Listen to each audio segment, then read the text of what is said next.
నమస్తే సార్. నువ్వు ఈ లెటర్ చూస్తే మీకే. ఆపే, డైలాగ్ ఆపే. అది మడత పెట్టి నవిలి మింగేసి. ఇక్కడ ఉద్యోగాలు ఖాళీ లేవు. సార్ నేను ఉద్యోగం కోసం వచ్చామని తెలుసులేవయ్యా.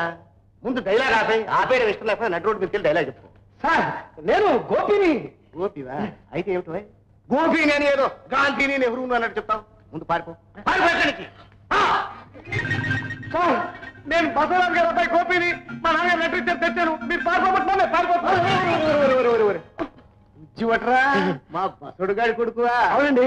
వారి వారి చిన్నప్పుడు దూడలా ఉండేవాడు రా, ఇప్పుడు గేదెలా తయారావు. గుర్తు పట్టలేదు. అవును, బుజ్జిగాడి అని చెప్పాడు. చెప్పి ఎడుతాం అనుకుంటే మీరు డైలాగ్ ఆపే అన్నారు. అన్నాను అనుకో, నా డైలాగ్ ఆపేసి నువ్వు కంటిన్యూ చేసుకో. అమ్మాయి రమ్మా. వీడిని గుర్తుపెట్టావా? గుర్తుపట్టలేదా? బుజ్జి బుజ్జి బుజ్జి అమ్మా. వీడు ముక్కు చూసి గుర్తుపట్ల. చిన్నప్పుడు నువ్వు వీడు ముక్కు మీద గుద్దావు, రక్తం గారి కదా. అవును, ఆ బసోడు గారి డ్రెస్ ఉత్తరం ఇదిగో.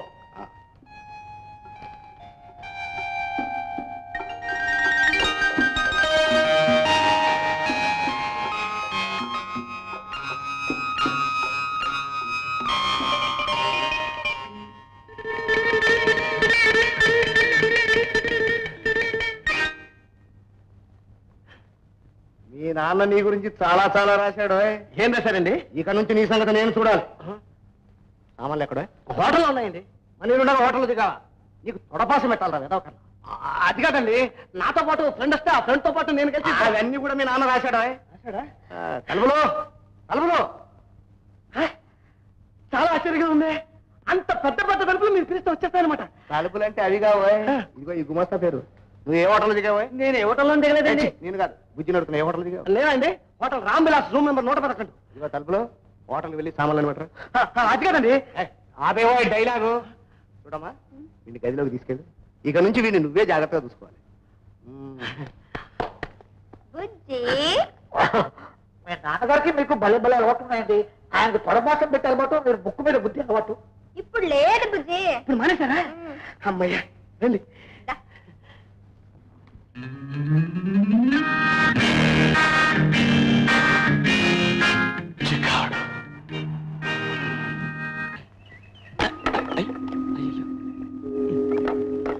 ఉండండి, నేను సహాయం చేస్తాను.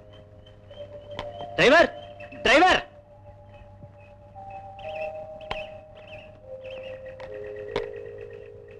థ్యాంక్స్ బాబు, 1000 ఏళ్ళు సుఖంగా వర్దిల్లు. వస్తాను. ఎక్కడ తెచ్చావయ్యా? కారు దగ్గర వండుకుంటాను. ఈ ఫోటోలో ఉన్నది ఎవరెవరో చెప్పుకో చూద్దాం. తెల్లగుండా లాంటి అబ్బాయిను, తెల్లబూతులు లాంటి అమ్మాయి. అలా అంటే ఇది నువ్వు, ఇది నేను. అలాగా? చిన్నప్పుడు అంతాసంగా ఉన్నానా? ఈ పిల్లల గుంపులో నువ్వెవరో చెప్పు చూద్దాం. ఎవరైనా పర్వాలేదు, అందరూ ముచ్చులాగానే ఉన్నారు. చిన్నప్పుడు ఆలోచన చూపిస్తున్నా బుజ్జికి. అవును నాన్న, ఒక్క ఫోటోలో కూడా తను గుర్తుపట్టలేదు. చిన్నప్పుడు ఆలం కదా, ఈ మధ్య చూసినాడు, అందుకోసం గుర్తుపెట్టున్నాడు. ఏ బుజ్జి, సామాన్లన్నీ హోటల్ నుంచి తెప్పించి నీ గదిలో పెట్టించాను. సామాన్లు అన్ని తెప్పించేశారా? లేకపోతే నీ కొన్ని జ్ఞాపకార్థం హోటల్ వాడికి వదిలేమంటావా? అది కాదండి, ఇప్పుడు ఆపుపోయే డైలాగు ఆపు. సరే, నేను ఒకసారి అలా బజార్కి వెళ్ళి. ఆపే, నీ డైలాగ్ ఆపే. మీ నాన్న ఉత్తరం రాశాడు, నువ్వు తిరగటానికి వీల్లేదు. ఊరు చూస్తానండి. ఊరు చూస్తావా? ఒక పని చేయి, మా మేడకి ఊరు కనిపించినంత వరకు చూస్తూ నుంచో.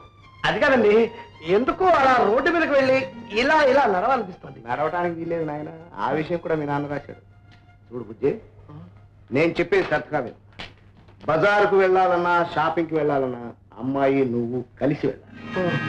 ఫ్యాక్టరీకి వెళ్ళాలన్నా, బిజినెస్ మీద వెళ్ళాలన్నా మన ఇద్దరం కలిసి వెళ్ళాలి. ఫోన్ చేయాలంటే మనం ముగ్గురం కలిసి చేయాలి. పడుకోవాలంటే ముగ్గురం కలిసి పడుకోవాలి. షాడా, నువ్వు ఒక్కడే పడుకోవాలి. ఈ ఒక్కసారి మాత్రం ఆపే, నీ డైలాగ్ ఆపే. తొడపాసం పెట్టేయగలను. ఒకటి తెలుసుకుంటా మీకు. బాబు గారు మీకోసం ఎవరో వచ్చారు. వస్తున్నానా? చూడమ్మా, ఆల్బం పూర్తిగా చూపించే ఈ బుజ్జిగాడి. బుజ్జి చూడు చూడు చూడు, ఇదెవరో తెలుసా? తెలియదు, తెలుసుకోను. ఏమిటమ్మా ఇసుకు? రిస్క్ కాదు, రిస్క్. నీకే తెలుసు. ఫోటో పేపర్లో వేయించుకున్నాడు. Photo paper.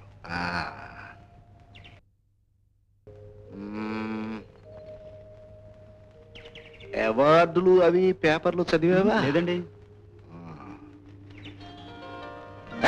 ఎవరు నువ్వు? నమస్కారం అండి. నా పేరు గోపి అండి.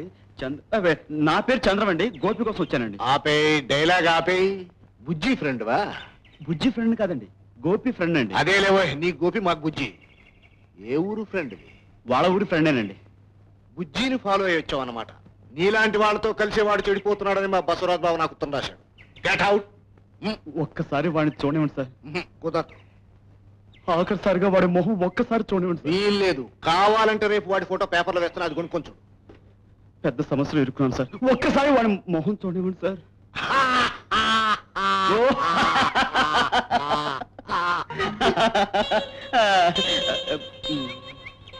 మా వాడు ఊళ్ళో లేడయ్యా. మా అమ్మాయితో కలిసి ఊటీకి వెళ్ళాడు. ఊటీకా? ఎందుకండి? ఎందుకేమిటి, ఊటీ ఉంది కాబట్టి వెళ్ళాడు. Get out. డాడీ భోజనానికి రండి. వస్తున్నానమ్మా. సార్ మీ అమ్మాయి ఇంట్లో ఉంది, మరి గోపి ఊటీ? రెండో అమ్మాయితో వెళ్ళాడు. మీకు రెండో అమ్మాయి ఉందా? ఏమిటి నీ ఉద్దేశం? నాకు రెండో అమ్మాయినికనే అర్హత లేదంటావా రాస్కెల్? ఏమిటి సార్ ఆ అరుపు? అరుపు కాదు, పిలుపు. అడుగు. Hello, glad to meet you. చాలా బాగున్నాడండి. కాపకసమండి. వాడిని చూసి నువ్వేం గ్లాడ్ అవ్వక్కర్లేదు. ఈడ్చి ఒక్కటి వాయించాడంటే 4 సార్లు చస్తావు. వీడిని గేట్ అవతల బారే. ఎరా అబ్బులు, జీతం డబ్బులు పుచ్చుకుంటున్నావు కదా, ఏం చేస్తారో ఇవాళ? ఆఫీసుకు ముందు దగ్గర కాబూలి కాపలా ఉంటాడు. బాకీ తీర్చేసి మళ్ళీ అప్పుచ్చుకుంటాను.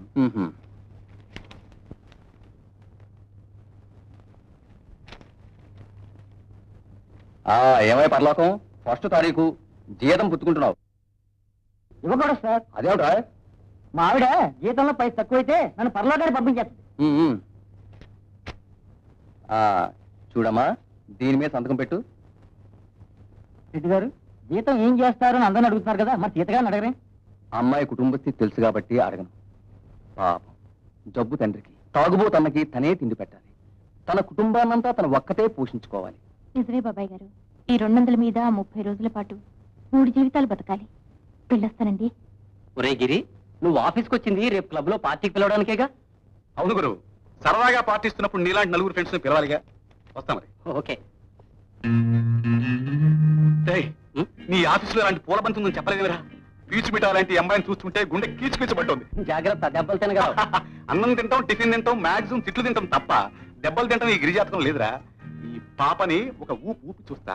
ఎంత గతి పట్టిందిరా దేవుడా. 24 గంటలైంది ఫుల్ మిల్స్ తిని. ఆ చంద్రంగాని పట్టుకొని నా పెట్టే డబ్బు తీసుకుందామంటే ఆ దళిత సింగడు పిశాచన దగ్గర గేట్ దగ్గర. సారీ అండి, వెరీ సారీ. చూడలేదు అంటే కళ్ళు కనిపించదు కదండి, పొరపాటును చూడలేదు. మీరు కోపంగా ఉంటే కోతి, పంది, కోడి, కుక్క, నక్క మీ ఇష్టం ఏమీ తిట్టండి, కావాలంటే తిట్టు అందిస్తుంటాను. ప్లీజ్ అలా చూడకండి. అందంగా ఉన్న మీరు అలా సీరియస్ గా చూస్తే నాకు ఏడుపు వస్తుంది. మీ మగవాళ్ళ బుద్ధులు నాకు తెలుసు.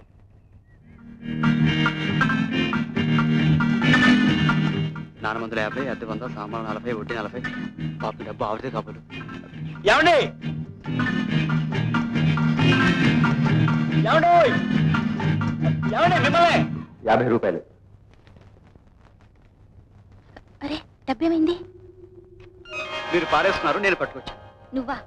ఖచ్చితంగా నేనే. డాష్ ఇచ్చినప్పుడు కింద పడిపోయి ఉంటుంది. ఇది ఇవ్వటానికి నేను మీ వెంట పడ్డాను. థ్యాంక్స్ అండి. మీ పేరు? గోపి. ఇందాక తొందరపడి మాట అన్నందుకు క్షమించండి. ఇప్పటికైనా అర్థమైందా అందరి మగవాళ్ళ బుద్ధులు ఒక్కలా ఉండవని? క్షమించమన్నానుగా. మీ పేరు చెప్తాను కానీ క్షమించను. సీత. సీత గారు, అధికార పూర్వకంగా బల్లగుద్ది చెప్తున్నాను, మిమ్మల్ని క్షమించాను. థ్యాంక్స్. అదిగో నా బస్సు వచ్చేస్తుంది, నేను వెళ్తా.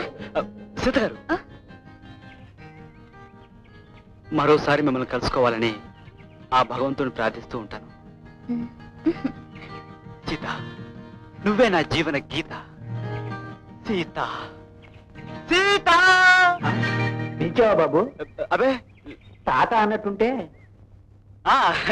తాతగారు, అసలు ఏమిటండి ఈ ప్రపంచం ఎలా అయిపోయింది?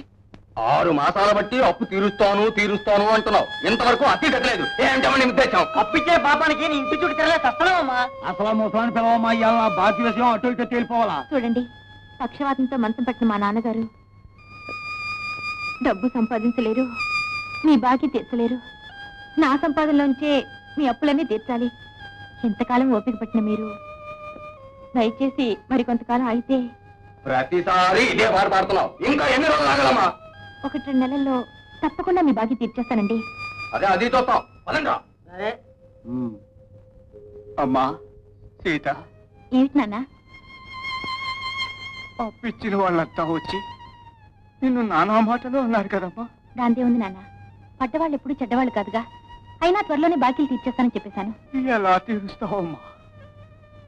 ఆడపిల్లలు రోజంతా కష్టపడి ఈ ఎవటి తండ్రికి ఆ తాగుబోతన్నకి తిండి పెడుతున్నావు. పెళ్లి చేసుకుని హాయిగా ఉండవలసిన దానివి మా బరువు బాధ్యతలు నెత్తిన వేసుకుని భరిస్తున్నావు. ఇక ఈ అప్పులు బాకీలు కూడా తీర్చటం అంటే.